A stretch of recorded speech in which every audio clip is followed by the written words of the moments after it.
You. Yes, you. Thank you so much for your support. You know, I just signed up for another year of the podcast hosting and the website hosting, all of that, because I truly love doing this. And, yeah, you know who it is. It's Chris. It's the Doom Tomb, blah, blah, blah. You know all that. Now, we have to get into talking about something else, and that is the Swamp Krewe. Did you get in yet? Do you know about it? Have you heard about it? If you haven't, maybe you're under a rock. I don't know. But it's theswamprecords.com/doomtomb. I mean, the time we're in right now, music is what we got. So let's get a lot of it. Starting at just $5 a month, you're going to get a subscription where you get over 125 different digital albums released on Bandcamp. Also, you'll get member discounts. And if you bump it up just a bit to $7 a month, you'll get a CD every month. And your first month is free. How can you beat that? So it's time. Get in the Swamp Krewe right now. Go over to www.theswamprecords.com/doomtomb. And you know what? I think we've even given out some Doom Tomb stickers. So head out over there and get in the Swamp Krewe.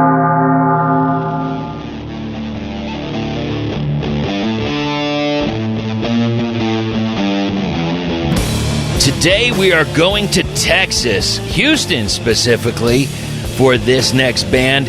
And I gotta tell you, it's a self-titled release.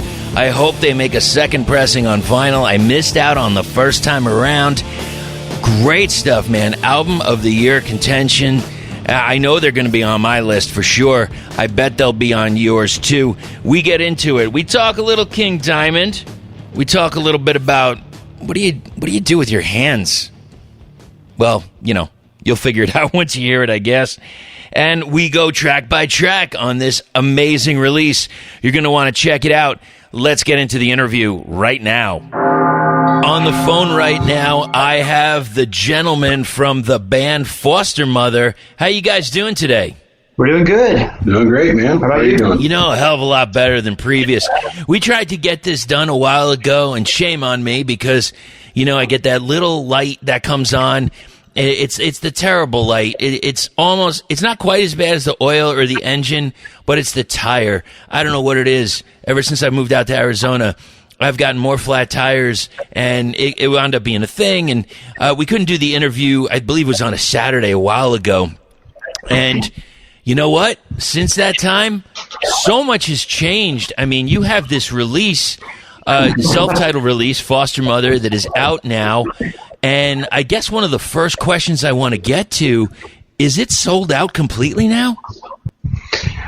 Yeah, you know, it is just about sold out. We have 2 remaining copies on the black vinyl edition. You got to be kidding. So the I'm not kidding. The pre-orders just kind of went pretty quick. We really didn't expect it. It's funny because I've been talking to a lot of bands lately that are fairly new with brand new material, and you know, due to COVID and stuff, haven't been able to play gigs to actually promote it. One specifically over across the pond, Bogwife, they had the same kind of thing. They're like, we didn't really think it was like going to do what it did, and yours is obviously crushing. So I guess the second question is there going to be a repress? Yeah, you know, we plan to have a repress in the future. We haven't really fully ironed out the details on it, but I think right now we're just trying to make sure that this release gets out the door. You know, of course, with COVID, there's been some production delays that we've dealt with, but you know, they'll eventually be here, and then once we get those records out, I think we'll start talking about when a repress will happen. Nice, because you know what? I'm one of those people. I sat around too long, and I wanted the marble color, and boom, it's gone. So Fuck me running. That's a no-go. But okay, so you know what? Did we get to introduce everybody? No, not yet. No. All right, could you go around and introduce yourselves and what you play? All right, well, I'm Travis Weatherhead. I'm the singer, guitarist of Fostermother. And I'm Stephen Griffin. I'm the bass player. Hey there, I'm Justin Mayo. I am the drummer. Fostermother, I am the newest addition to the band. Been hanging out for the past few months. Gotcha. It's definitely an interesting time to join up for sure, but it's been a fun ride so far. Okay, now I'm looking at the picture right now on Facebook. I want to make sure I got the right people here. All right, so the gentleman, let's see, has the no beard and like black hair, dark hair on the left. That's Travis. Okay, that's Travis. Okay, now I don't know what picture you're looking at. in the middle we have a more it's a black and white forest photo, and there's a gentleman in the middle with a thicker beard. Is he a stout gentleman or a thinner gentleman? He is a gentleman that, much like myself, might carry a few extra pounds. That would be me. That's Stephen. Thank you, sir. And, of course, the gentleman on the right. We have it all figured out now. There is one quick question, and guys, I haven't met you yet in person. I hope I'm not offending you, like, right out of the box. But I'm curious, when you take these pictures, or does the photographer, do they ever tell you what to do with your hands? I'd say it's just general social awkwardness when taking a photo. Yeah. Because I've had the same thing, and you know how many times like I have had a photo taken, and you put on your photo smile, and I look down, and am I making a clenched fist? What the hell am I doing? On your wedding day. Yeah. Hey, man, as long as it's not thrown, it's good. We're all good. So, you know what? I got a couple of questions, but I want to reverse this. I think I want to go, like, right into the material for this release because, man, I can't get it out of my head. And it's one of the testaments. I was talking to a band called Falcon Haptics earlier today, and we were discussing, like, what are your tests? And mine, I put the headphones on, I listen to it, I go in the car and hum it, or is a song in my head over and over. So I'd like to start out with Destroyers. What can you tell me about this track? Well, that track is probably one of the earliest songs for this record that was written, but from a lyrical standpoint, it's a song about kind of like, when you have a lot of problems in your life and you're kind of blaming everyone else and not wanting to admit that you're a problem. That's kind of where it originally came from. I think riff-wise, it's from the very beginning, it's definitely probably shows a little bit of my love for Sabbath over the years, just in the intro. But Stephen, what's your take on that one? Well, that one in particular, as far as melodies go, I think that has probably one of the catchiest bass hooks of the whole album. Hell yeah. The chorus, the bass is it's just driving it, and it's always busy. And even live, the way we do the intro live is Travis will sustain those chords, and I'll do that, I guess that lead fuzzed out guitar part, but I'll do it on the higher register of the bass to kind of get that same sort of impending doom sort of thing across.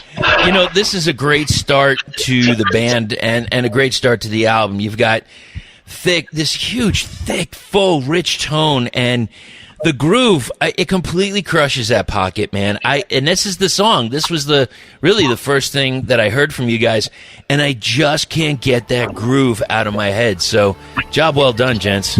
Thank you. Thank you. So, in moving forward to Dark Sun, we're going a little spacey here. It's not cluttered. What can you tell me about this track?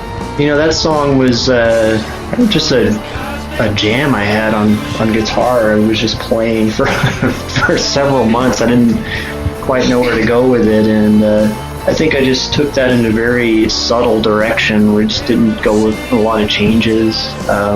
I was listening to probably a little bit of, some St. Vitus around that time, and it doesn't really come across, but it may be some of the influence on some of the vocal melodies. But for me, that one, what I dig about that one is the musical breaks about halfway through during the solo section. Mm-hmm. That gives me and Justin something a little bit more to do. But I like that one too because of the dynamism. It kind of folds back the drums and bass while Travis is soloing in that middle section, and then we all come full force back into it for that last chorus, and that's just I think dynamics is a criminally underrated part of music nowadays, especially. Right. So that's something I particularly dig about that one. And it's funny because even if you look at some of your reviews or some of the people that have commented on it, there's a lot of this talk, and I find it's funny because there's a band out here that sent me a song recently that I was like, this is exactly what I feel. They said, a lot of people talking about the swagger of this record, and some people just saying, damn, that's one. Actually, it's the top one. It says one fucking sexy album. So you're hitting some notes with people, man. And you know what? It's that old school because you get you feel it, but then it's that you kind of crinkle up your nose and you scrunch up your face a little bit as you bob your head back and forth, and just like, oh man, just if I heard those tracks live. Oh, I can't wait for live music again. I bet you guys are just itching to get out again. Oh, we have no idea. We can't wait. Yeah, especially songs like that. It's all about the groove. So when we do get in the room together and on stage, that groove is just, I'd say it's almost a little more intense. It's easy to get carried away. We'll end up playing that one a little longer usually. Yeah, we'll add some measures and increase the tempo by 20 or so.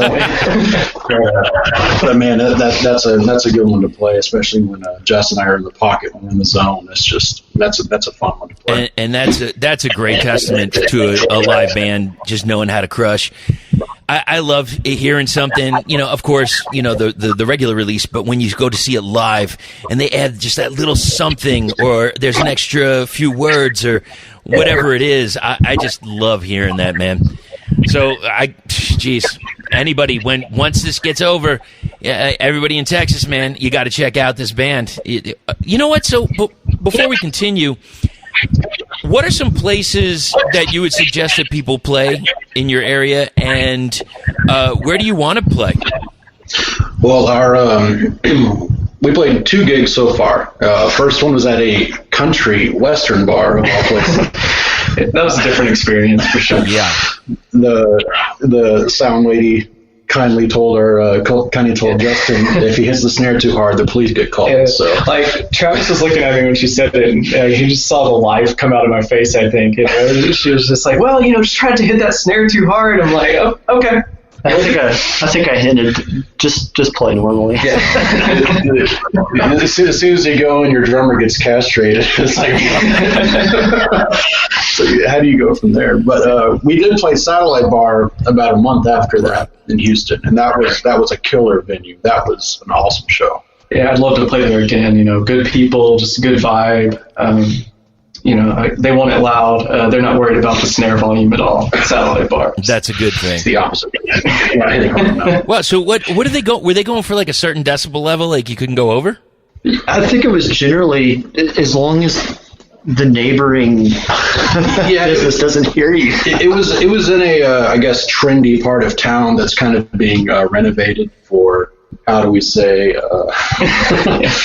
upper middle class, type of people who don't want to hear any sort of noise, any sort of anything after, say, 9 o'clock. And just for some background, right, because I know it's not the same everywhere. Houston doesn't really do the zoning thing. I mean, you can have a live music venue next to a residential area, no problem, right? Gotcha. So it's yeah, and that I think that venue is just, they're looking at rebranding, and they contacted another band that got us on the, convinced us to play the show. And I've seen, few psych bands were played there in the past few months, so we figured, let's give it a shot, but it was kind of a bust.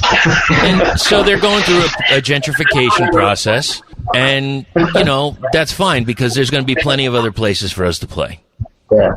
Yeah, absolutely. So, yeah, it's just going to take some time, man. It's just going to take some time. So, we're going to go forward to Give. Man, that track gets kind of nasty in the end.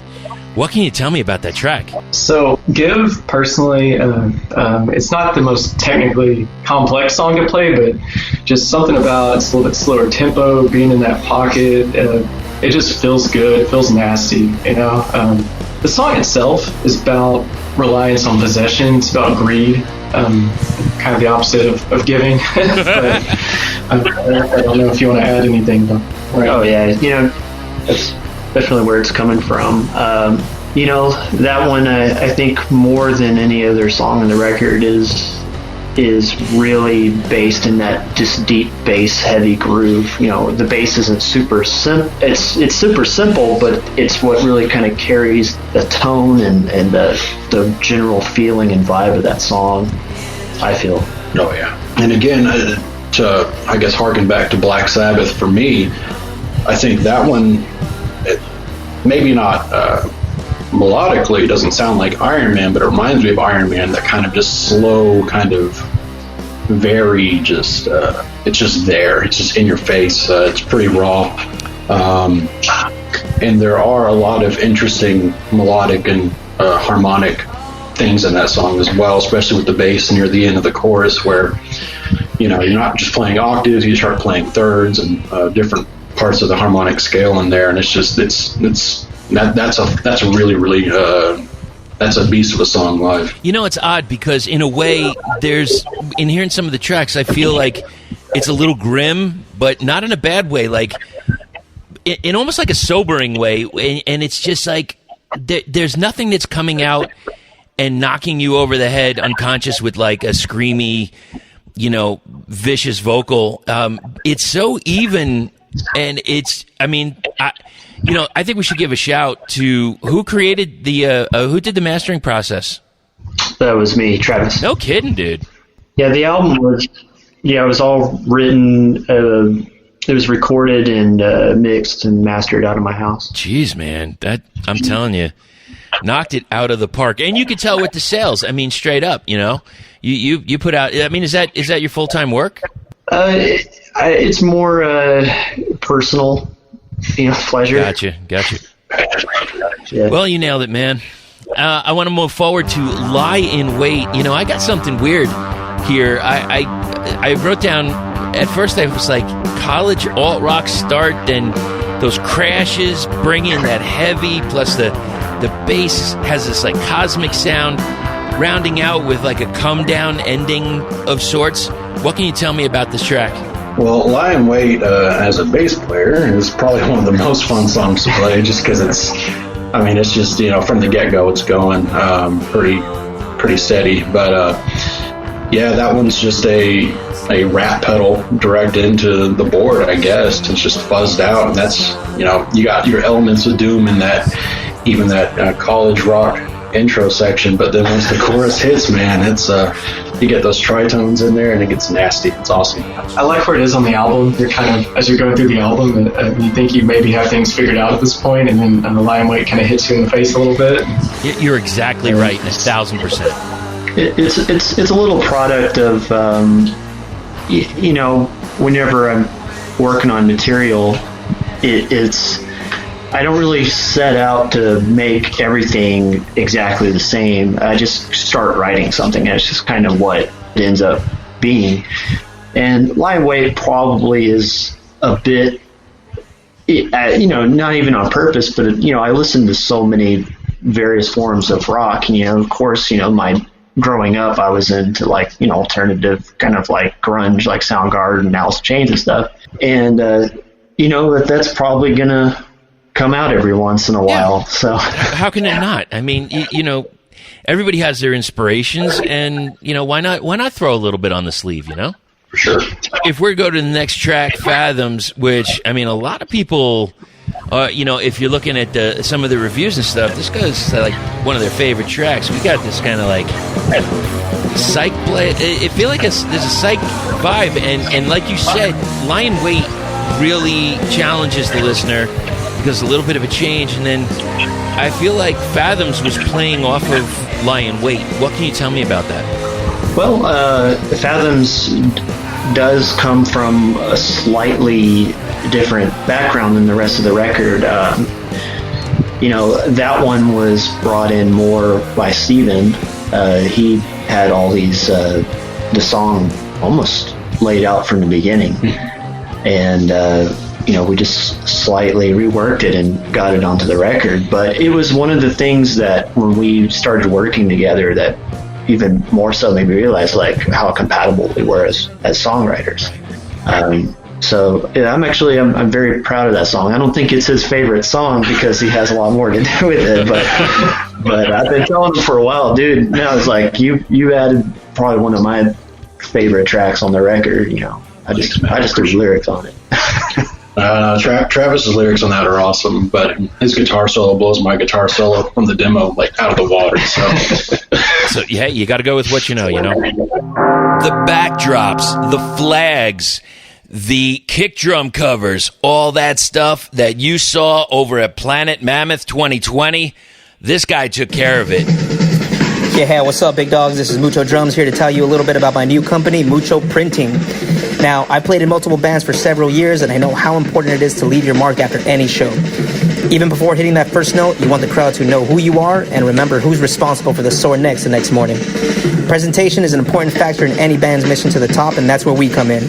Fully printed backdrops, removable bass drum covers, mesh cab covers, flags. These are just a few products that we can offer to you. We're based out of Los Angeles, California, and can ship anywhere in the United States.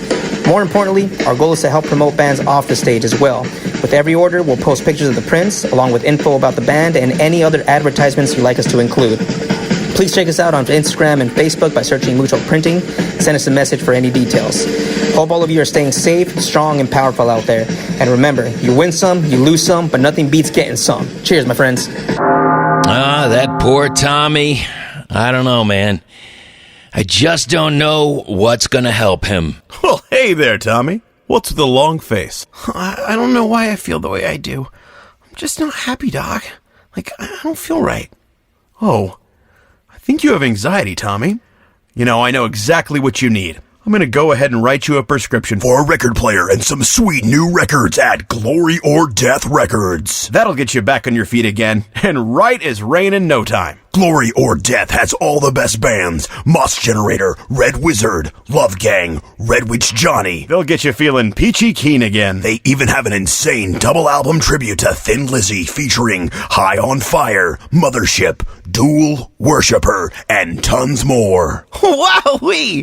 Oh, that sure is keen. Side effects may include extreme giddiness, bloodshot eyes, random cravings, forgetfulness, bleeding of the ears, confusion, nausea, constipation, diarrhea, depression, anxiety, alcoholism, ulcers, or death.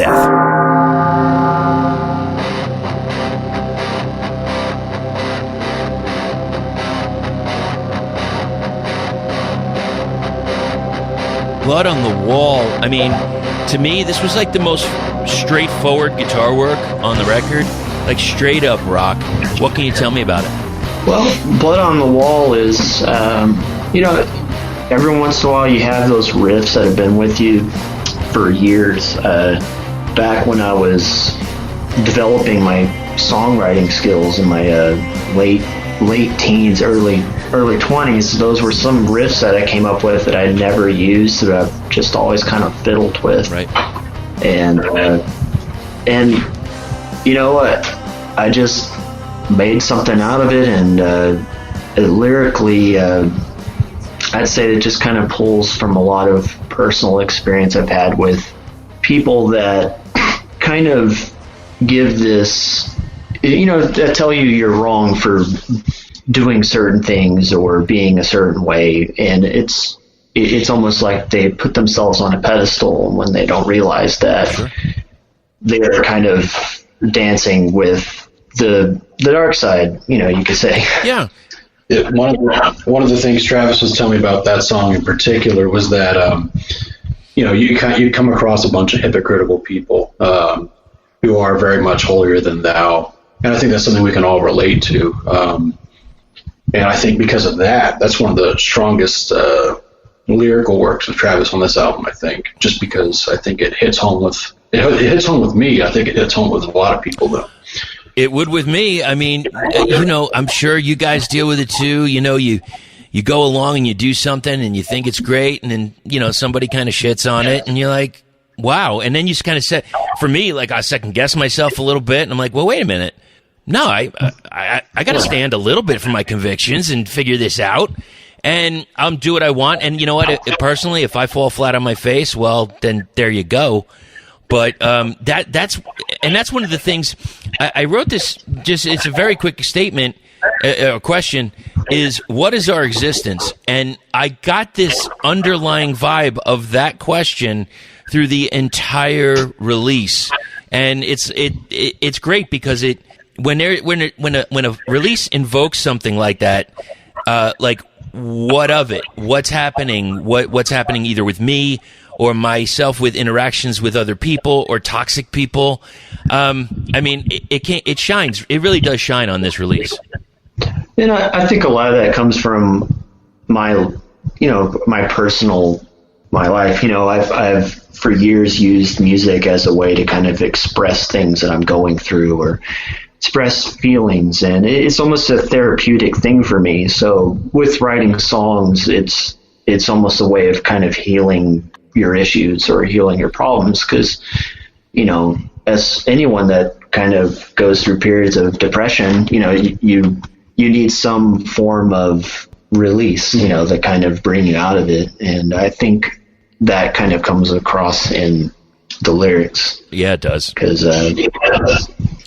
And let's continue with the final track, In the Shadow. Rounding it out, what can you tell me about In the Shadow? It's an interesting choice to end the album on this one, but it's personally my favorite song on the whole album. This is the one, you're talking about things that get stuck in your head. This is the one that's always stuck in my head, and it's just I don't know what it is about it. I guess there's so much emotion behind that one. I feel like it really hits home with me. Yeah, I mean, I'll second what Steven says there. In the Shadows, it's for me, it's one of those bad day songs that you can kind of throw on and vibe to after you've just had a wonderful day, with something, and and it's one of those songs that I definitely will just listen to sometimes. Not when I'm doing my homework, not when I'm getting ready for a gig, but just when I really need to throw on something to vibe to, and I think that really speaks to the power of the lyrics of that song. Absolutely. Well, guys. Wow, thank you for running through that now. So I just want to make sure I got this right. Travis, so you took care of all the mixing and producing and mastering. You took care of all that? Yeah, I did. Damn, brother. Thank you. Because I'm telling you, man, this album has vibed off me. I'm curious about a few other things. First off, let's start with the artwork. Who I saw the name here, and it's kind of a long name. Zulfajari Molana Budianto. I'm butchering the hell out of this. You know what? Everybody, just stop. Go over to Bandcamp and look at the name, and type it in. It might be easier. Is that person on Instagram with hopefully like a shorter name, maybe? He is. Let me find that real quick. It's ZULFAJRIMB. Thank you for that. But fantastic work. It's one of those, like kind of dipping, like dabbing pen kind of works. It fits the album completely. Now, Fostermother, how did you come up with that name? I wouldn't say there's any grand story behind the band name, but it just was essentially just a name that just came up, and almost a why not scenario. I asked Travis about that when I joined up, and he said it was the only name that he picked that his wife didn't hate. Oh, well, perfect then. Perfect. Okay, now just going down because I got a couple more things here. So I saw this picture on social media, and now I can't look at it right now because I feel like I got too much on the computer right now. Which one of you is the King Diamond fan? That'll be me, Travis. All right, Travis.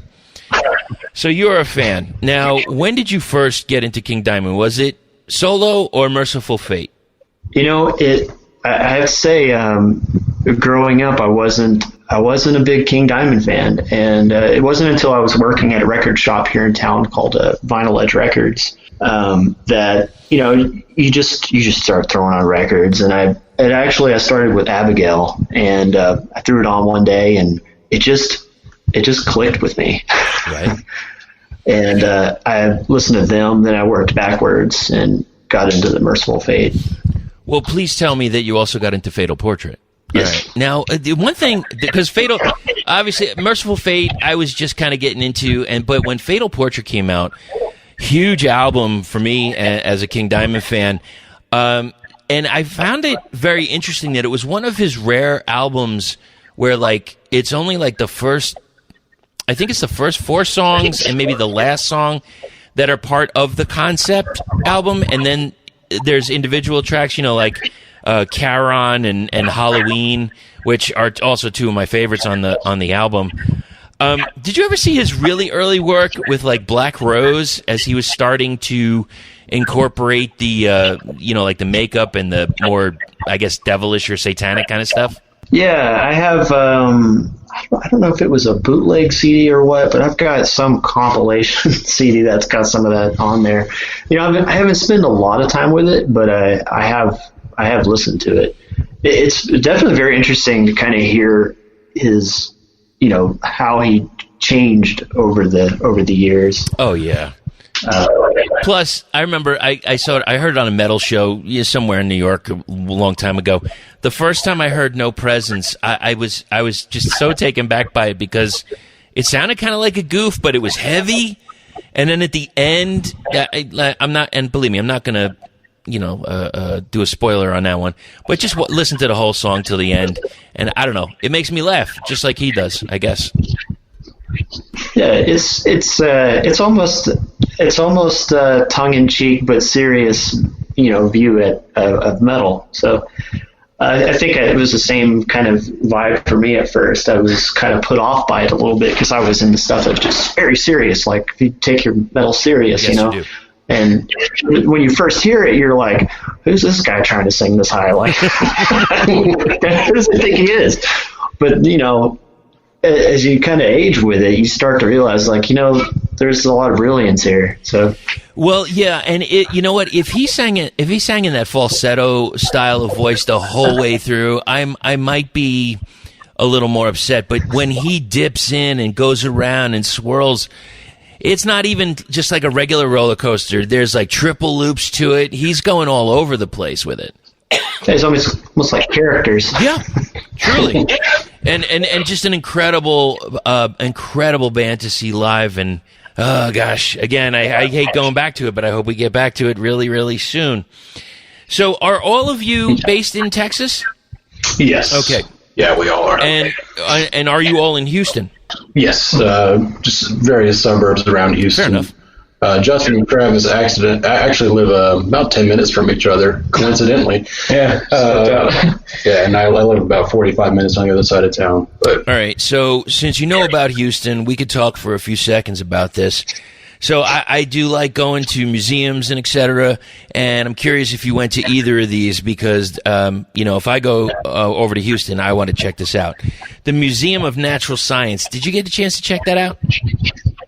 Oh yeah, definitely. I heard there's a killer dinosaur exhibit there. It's much better now than it was about 20 years ago. Now they actually have more than like 3 dinosaurs. But it's really cool. I took my daughter there a couple years ago, and she had a really good time. And it was much different than what I remember when I was a kid. But it was absolutely worth going. That's cool. Okay, now the other one. This is the one that kind of interests me. The Museum of Science Death by Natural Causes. You know what? I think that was an exhibit at that same museum. I think they had like plague doctor stuff there. I think I went there. Yeah, and I don't remember. I'm going to go there. This is news to me, but it sounds awesome. yeah, please check it out because it's like they had it's like they'd have like poisonous, like things that would kill you that you wouldn't even realize, like a poisonous plant or something like that. Really interesting looking stuff for me. I don't know. Lead-lined hats, or no, mercury-lined hats. Yeah. It was something like that. Yeah, pretty much. It was pretty cool. Okay, now, when somebody goes to Houston, where are they going to go to get a really good meal? Everywhere. I mean, there's so much good food in this city. It's really underrated, I think, sometimes in food. It really depends on what your poison is, I think. I think one thing I've noticed in Houston, it's a very culturally diverse town as far as food.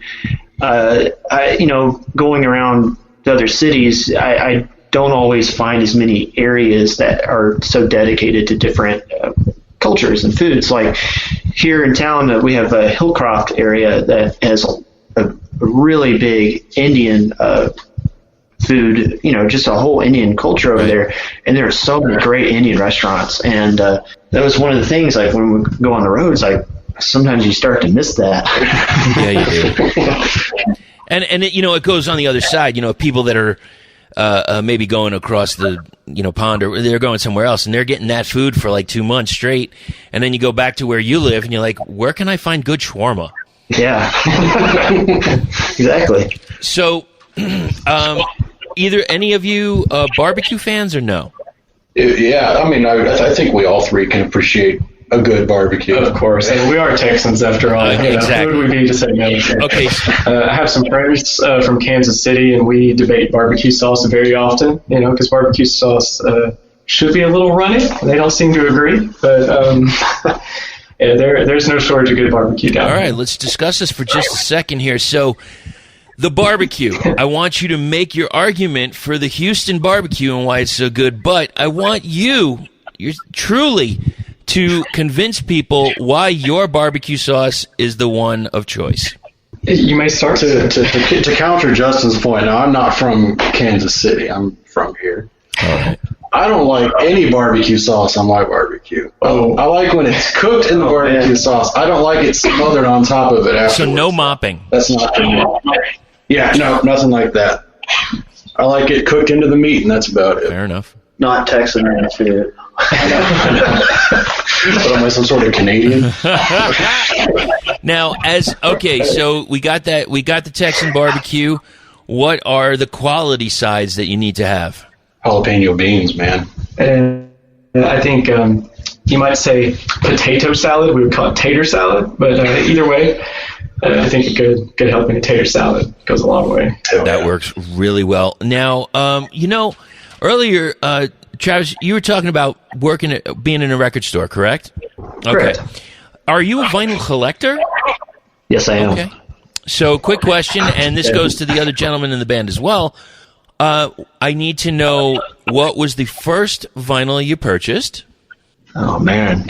The first vinyl I purchased, it would probably be when I was in high school. It would be Pink Floyd The Wall. Good choice. Yeah, that was a good choice. Yeah. I can't follow up on that. You kind of stole my thunder. I believe the first vinyl I purchased was Pink Floyd Dark Side of the Moon. So. Dark Side of the Moon. Oh, that's right up there. Right on. Trying to think. I got really into Ghost a couple years ago, and they were the ones who started my vinyl obsession. So I think the first one I got was Opus Eponymous by Ghost on vinyl. I think that was which is a fucking killer album. Okay, now, what is your most coveted vinyl that you own? I'd say I'm a big krautrock fan, so probably Ege Mamiasi. I think that's how you say it, from Cannes. Mm-hmm. Yeah, that's actually in my list.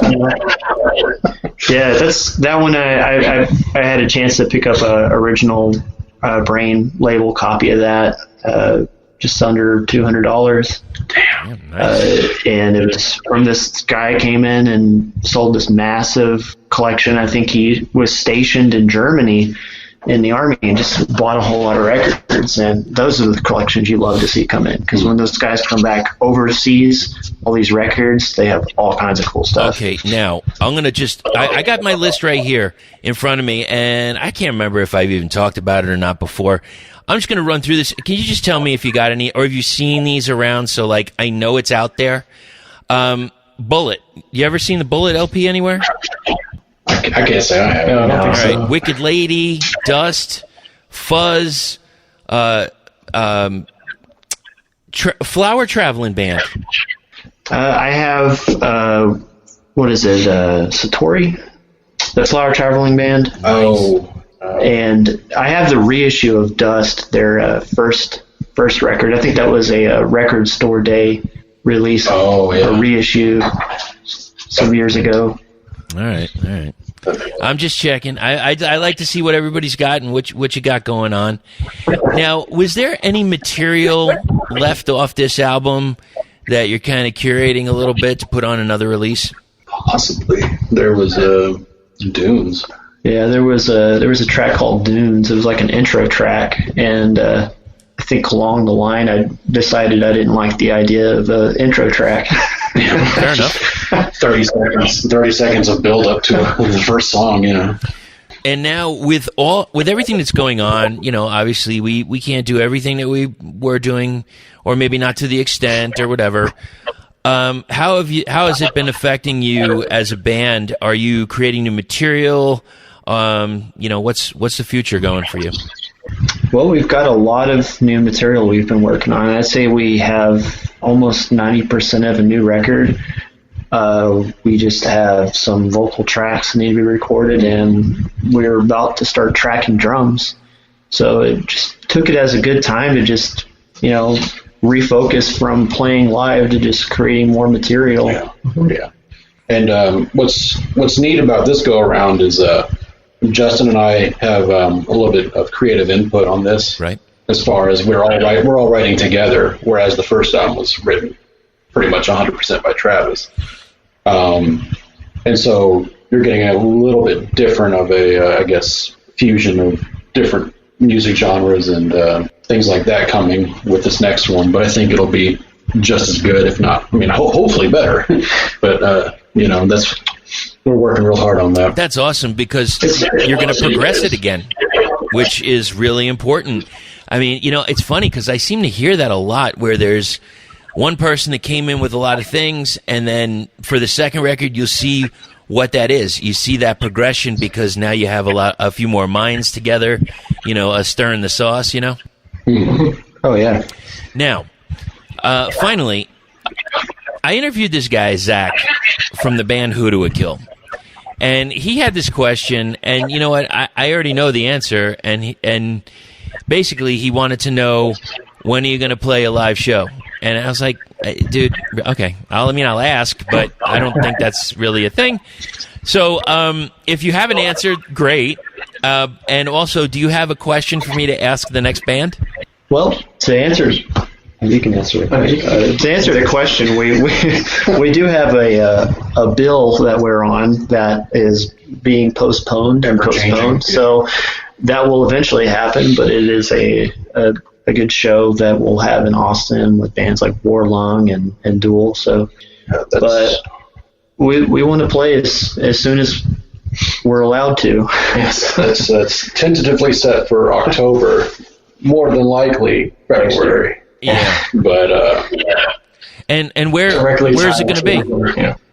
Is it two shows or just one? It's two shows, but I think the locations are going to be a little more up in the air for the time being. It's kind of a strange time to even try to put together bills or festivals, because you just have no idea which of these venues are going to come out, you know, on top, because a lot of these places, you know, just they're hurting. They're not economically ready for this sort of thing. Small venues have been hit pretty hard. 1,000%.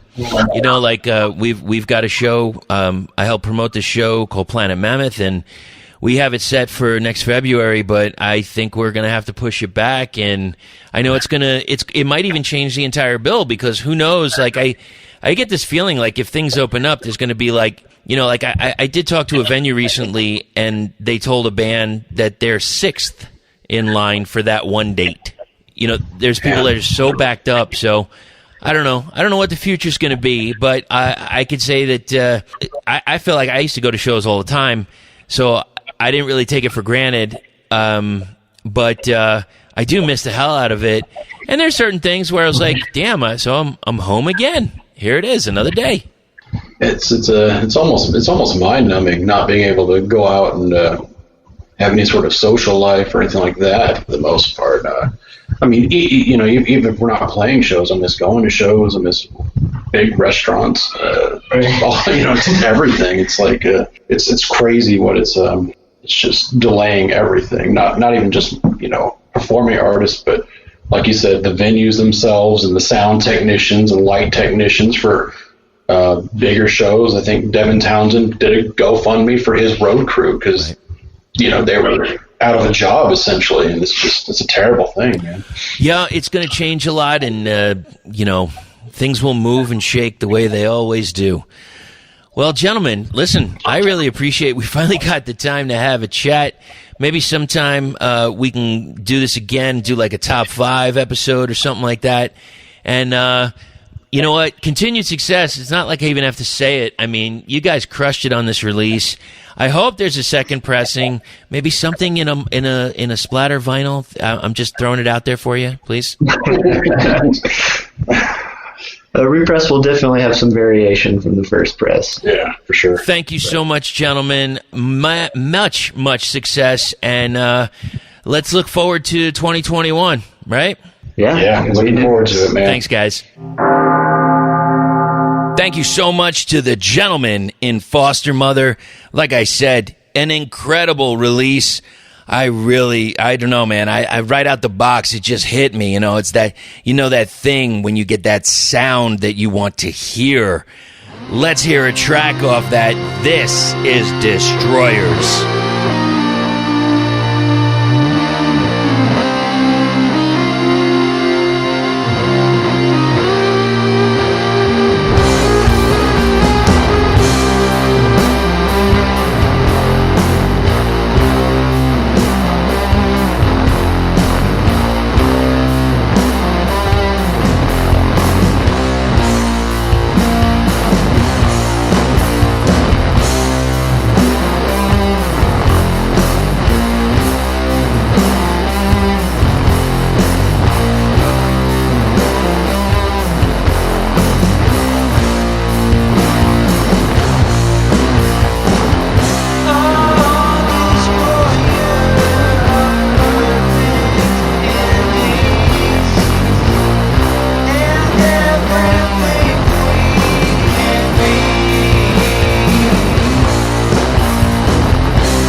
doomtombradio.com. Sunday evenings, 6 to 9 p.m. Eastern Standard Time.